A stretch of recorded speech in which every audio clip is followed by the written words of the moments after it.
Perhaps it's the wisdom of youth. When I was in my early 20s, I thought I knew everything. I had life all figured out. I got straight A's, so I'm so smart. Did very well on tests, but I equated intelligence for wisdom. And they are not the same thing, boy.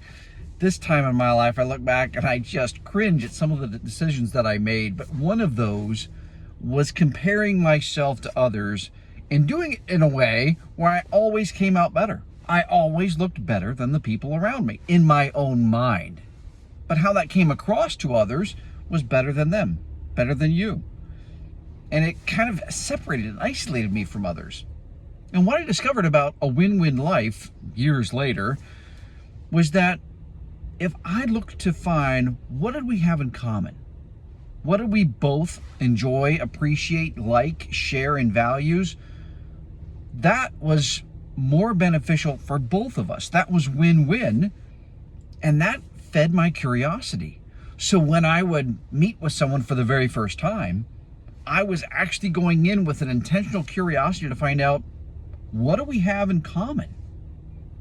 What do we have, regardless of what our backgrounds and lives and choices and connections and jobs, regardless of that, what do we have in common? And look to find that through the questions that I would ask. See, part about being a win-win life and a perspective on that, how do we win more at life, is bringing that into our conversations.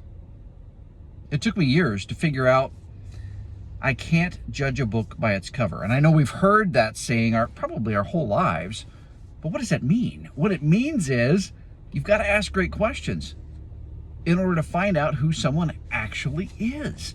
Don't just take what you see at face value as that being who that person is. Learn about them. Be curious about them. Find out what you have in common. It's an awesome way to win more at life, and it's definitely a win-win approach to getting to know people.